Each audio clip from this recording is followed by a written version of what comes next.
Welcome to This Is Not Legal Advice. I am your host, TINLA, and today we're going to be reviewing these two decks that are very nostalgic in nature, and not just because it says nostalgia on here, but this is part of the collection that I have that are, just feel-good collections. They're not necessarily the fanciest or hand-drawn or anything like that. They're just meant to be light cards that, give kind of happier messages sometimes and something just a little bit different.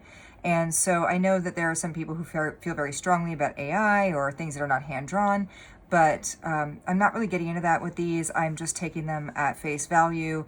And that doesn't mean just because they're maybe AI drawn or not hand-drawn, that spirit can't still speak through those, right? So anyway, I'm also going to be revisiting the guidebooks for the Gen Z Tarot and the Millennial Tarot, which we talked about earlier in a different episode. But right now, we're going to talk about the Everyday Millennial. We're going to start here. And I will tell you, out of the gate, one of the things I like is it is a hard copy, hard box, right? Sometimes things come in the tuck boxes. I can't stand that. But this, is very nice. It's got the Super Lash Mascara, which is, very millennial, 80s, 90s. It's universal. It never ends. The Super Lash Mascara is never going to go out of style. And, there's just a couple of fun things on here that those of us who were born in that time would remember. It's also got that composition notebook style to it, right? And you've got a nice sturdy guidebook here. And, I will say, I think it's a really pretty, almost Lisa Frank-like background on the back. I don't necessarily like the sharp corners, I'll be honest, because, I just feel like they're probably going to be easy to bend or mess up. So I might actually take one of my card cutters for the corners and just cut them out to more of a rounded nature, but I'm not sure yet. I don't want to mess with them.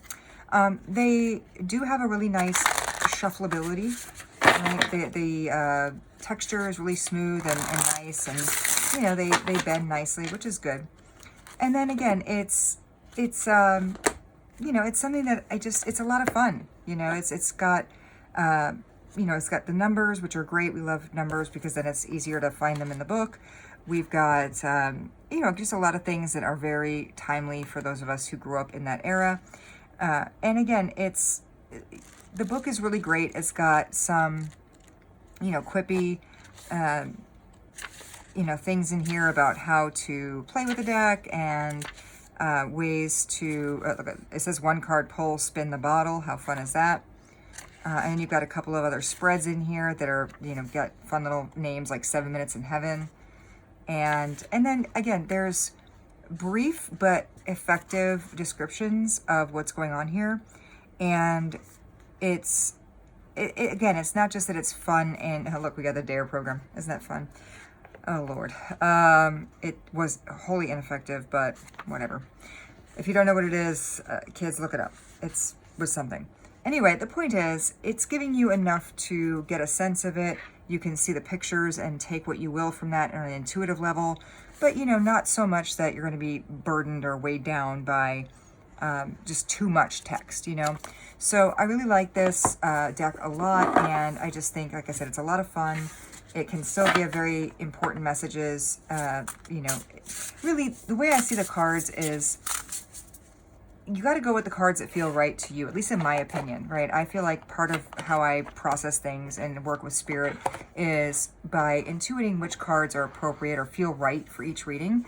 And it's not really about the cards themselves, it's about how they impact me and what the message is. So irrespectively of whether the cards are AI drawn or otherwise, they can still have really neat messages, very unique messages that maybe speak to the viewer or whoever I'm reading for in a unique way that touches them. I don't want to say inappropriately, but touches them and hits maybe a point in their history that it's critical for them. Like we all have those moments in the past that like spark up a memory, and maybe that's what spirit tries to convey when I'm drawn to one of these decks. So similarly, we have the Nostalgia Forever deck, right? This is more 80s and early 90s, and we've got a flip top box, which I like.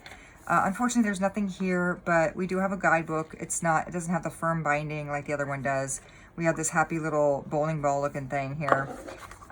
This has a little bit of a rounded corner, unlike the other one, which was that really sharp corner. And again, the artwork is very reminiscent of that early 90s, late 80s vibe, all the neon and so forth. Like, giant eraser pencil topper, right? Which, you know, I mean, who amongst us didn't have that? And the disposable camera, which is kind of coming back around in a lot of ways. I know the Polaroids are coming back around. The thing I will tell you, I mean, the guidebook is well illustrated, colorful, it's nice. The thing I don't like about it, in all honesty, is it's not, unlike the other one we just looked at, which has numbers and it's very easy to follow. This one doesn't have a rhyme or reason, it seems. It's not alphabetical necessarily. It kind of jumps around, and so it's a little tricky if you're doing a reading to find where exactly, you know, the definitions for these cards are. So that's something I would suggest if, you know, the person who made this, Nina Khan, watches this. I would suggest, please, if you could put it in some kind of order, you know, numerically or otherwise, that would be great. There's also not a table of contents, which is frustrating. So there's really not a lot of ways, short of just sitting here and flipping through and hoping to find the one you're looking for, that you can match this up. So that's my biggest gripe with this deck. I love the artistry. It's very timely. You know, I love the actual things that they're, you know, referencing here. These are, again, very on point for that time frame and may speak to people who are watching or being read for, in a very necessary but unique way. So that would be my only gripe, is really with a nostalgia deck, is that there needs to be better direction in the guidebook in terms of what you're finding. Now, I did get a question about the prior one I did about the Millennial Tarot and the Gen Z Tarot, about what the books look like. I'm going to start with the Millennial. These are both by the same person, by the way, Scott Bergman. So there's a similar stylistic approach here. The boxes are developed the same way, which is this flap open part, just like we have with the nostalgia one.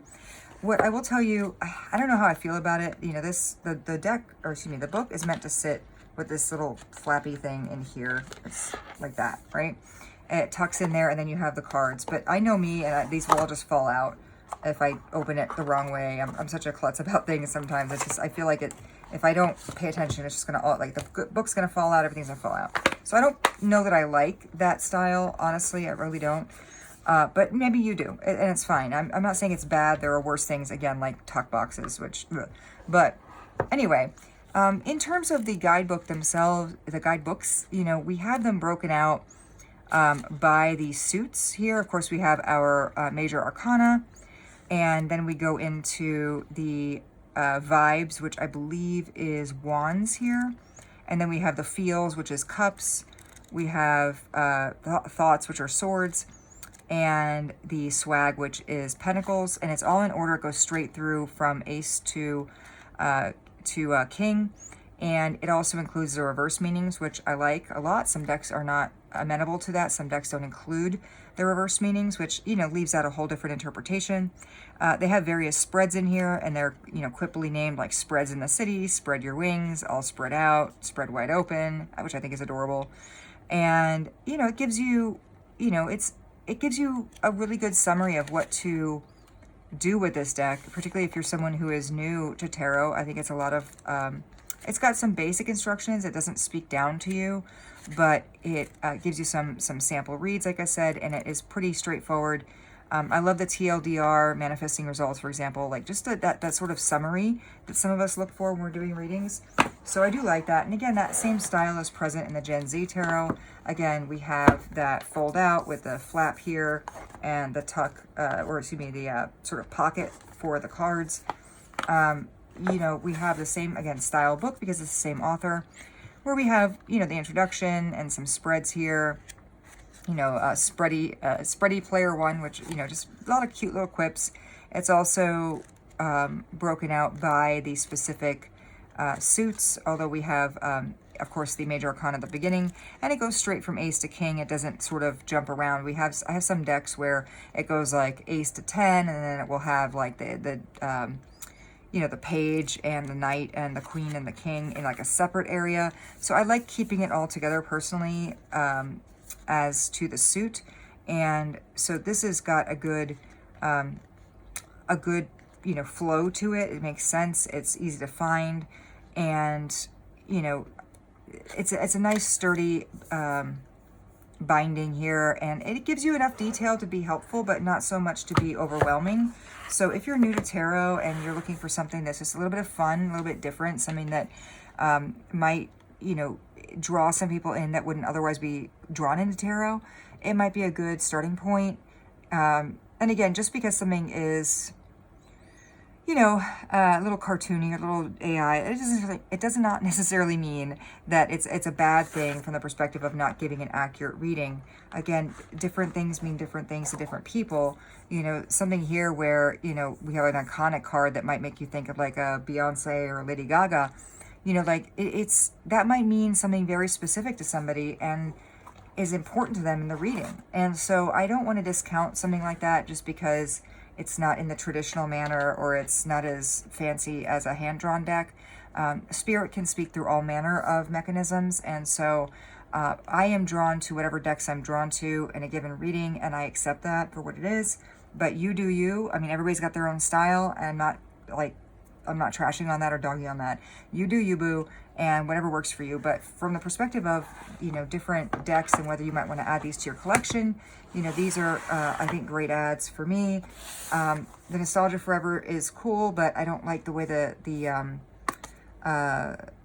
guidebook doesn't have numbering or any way to really articulate things. The Everyday Millennial Oracle, a lot of fun, good sturdy case, and good book in there, good guidebook. So if I had to pick, I would take this one over this one, but I have them both. Here we are, so I'm going to use them in another reading.